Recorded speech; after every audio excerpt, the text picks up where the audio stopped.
Salam sehat bersama saya Dr. Faidan Lumbanturuan. Assalamualaikum, namo buddhaya, Om Swastiastu, Shalom, Haleluya, Webeshem Yesua Hamasya. Salam kebajikan, Rahayu. Nah, pada video kali ini kita akan membahas tentang asam urat, gejalanya, dan kemudian penyebabnya apa, serta pengobatannya.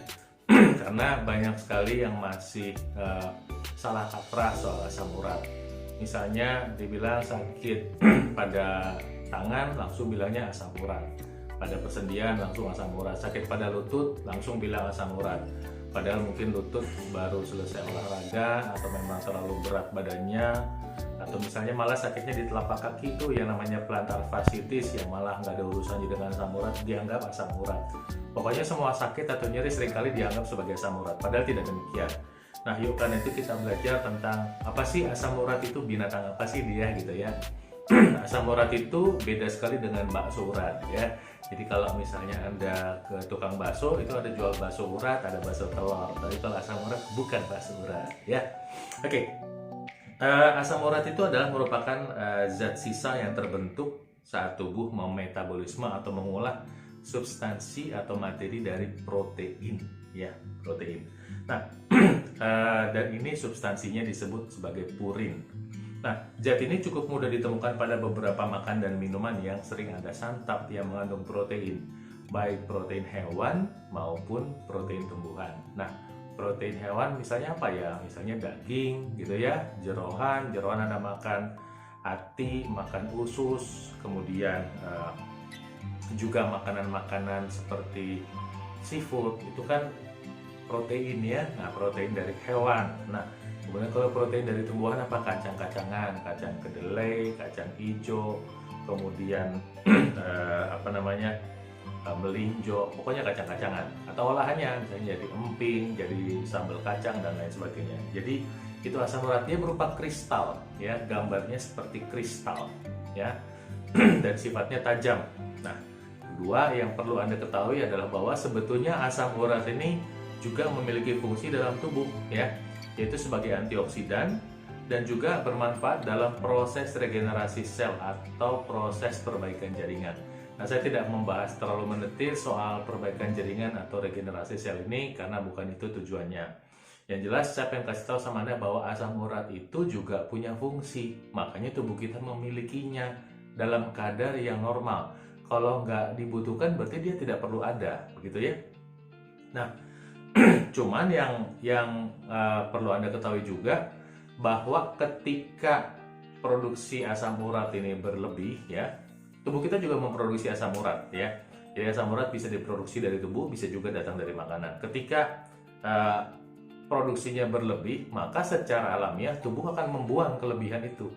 Jadi asam urat dibutuhkan dalam jumlah yang kecil sekali. Nah, ketika di dalam darah kelebihan, dia akan buang ya. Dan dibuangnya melalui ginjal. Jadi itu adalah proses yang alamiah. Makanya proses pembuangan ini penting kita pahami sehingga nanti kita tahu salah satu pencetusnya mungkin berhubungan dengan darah yang kental atau fungsi ginjal. Jadi dua hal itu harus Anda perhatikan. Nah, yang ketiga, peningkatan asam urat yang lebih batas normal baik karena produksinya berlebih atau tidak bisa dibuang menyebabkan terjadinya penimbunan asam urat di sendi tubuh ya. Jadi baik produksinya berlebih sehingga ginjalnya tidak mampu, atau proses pembuangannya memang ginjalnya tidak mampu membuang ya. Misalnya produksinya normal-normal aja gitu, tapi nggak bisa dibuang karena ginjalnya punya masalah. Nah, asam urat yang harusnya dibuang ini terus dikemanain gitu kan, dia masih mengalir tuh dalam darah tuh ya, ikut dalam aliran darah, tapi kemudian dia nggak bisa dibuang.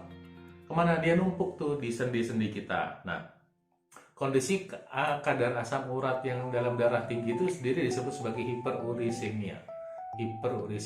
Nah, hiperurisemia ini menyebabkan nanti di ujung-ujung kaki, di ujung-ujung sendi, di tempat pembuluh-pembuluh darah yang kecil itu, dia nyangkut di situ, nggak bisa diangkut di situ. Ya, nyangkutnya nggak tiba-tiba banyak ya, pelan-pelan, tertumpuk pelan-pelan, akhirnya nanti menyebabkan masalah ketika tumpukannya udah jadi banyak. Nah, keempat sekarang ya, gejala penyakit asam urat. Nah, kristal asam urat yang berlebih dan atau tidak bisa dibuang dan kemudian nyangkut di sendi-sendi ini, ya masih sedikit sih nggak apa-apa. Tapi ketika makin lama makin banyak, kemudian tubuh menganggapnya sebagai benda asing, ya. Hal ini memicu munculnya atau diproduksinya sel-sel kekebalan tubuh untuk memusnahkannya. Nah, munculnya sel-sel kekebalan ini yang menyebabkan terjadinya namanya inflamasi atau peradangan. Kemudian namanya peradangan, ya, ada tanda-tanda peradangan, ya. Tanda-tanda peradangan itu misalnya nyeri pada jari-jari kaki, ya. Kemudian ada kakinya bengkak dan kemerahan, kemudian kaki terasa panas, ya kan?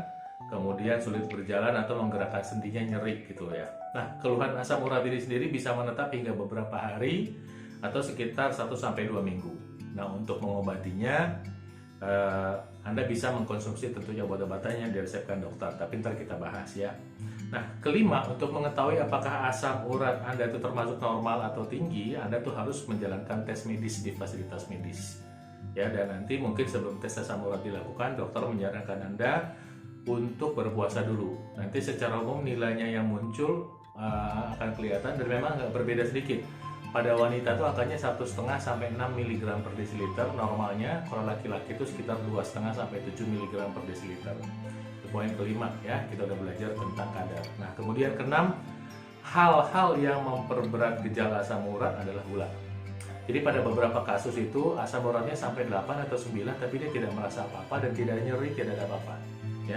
Tapi ada juga yang kadar asam uratnya baru 6, dia merasakan sakit, ya. Nah, ini salah satunya adalah kadar gula yang tinggi. Nah, ini biasanya diidap sama penderita diabetes atau kadar gula darah tinggi juga pada orang yang memang senang makan yang manis-manis dan atau memang sering makan atau minum yang manis deh pokoknya gitu, ya. Karena itu penting nanti untuk mengatur diet kita, termasuk gula dan termasuk minum air putih yang cukup. Kenapa? Karena salah satu dampak dari gula adalah menyebabkan pengentalan darah dan kita membutuhkan air putih yang cukup untuk membantu proses pengenceran. Nah, ketujuh, poin terakhir adalah apabila dokter sudah mendiagnosa Anda menderita asam urat, maka nanti dokter akan meresepkan obat. Biasanya ada 3 kategori obat. Yang pertama adalah untuk meredakan nyeri, kedua adalah untuk menghambat proses pembentukan asam urat, dan ketiga meningkatkan proses pembuangan asam urat. Saya ingatkan untuk selalu mengkonsultasikan semua obat-obatan yang Anda konsumsi atau Anda mengkonsumsi obat-obatan yang merupakan hasil konsultasi atau resep dari dokter. Jangan cari-cari mbah Google, nyoba-nyoba sendiri, beli sendiri karena sangat berisiko. Kenapa demikian? Karena Anda harus selalu berdiskusi dengan dokter Anda, apakah gejalanya mereda atau tidak, ya. Kalau mereda bisa dikurangi, kalau enggak mungkin dokter harus mencari cara lain. Kedua, apakah ada efek samping, ya, supaya dokter bisa mengatur dosis atau mencari alternatif yang lain. Nah, pun demikian, ketika dokter sudah meresepkan obat, saya ingatkan Anda untuk mengubah gaya hidup. Gaya hidup yang tidak diubah akan menyebabkan asam urat Anda konstan tinggi dan ini akan menyebabkan masalah nanti di kemudian hari. Salah satunya menyebabkan perberatan dari fungsi ginjal. Demikian isi video kali ini, mudah-mudahan bermanfaat. Saya minta tolong untuk Anda share kepada teman-temannya, keluarga kerabat, mungkin saudara-saudaranya. Kemudian tolong diklik like-nya dan kemudian subscribe bagi yang belum. Saya doakan Tuhan Yang Maha Kuasa memberkati, melindungi Anda, menyinari Anda dengan wajahnya, memberi Anda kasih karunia. Salam sehat untuk Anda.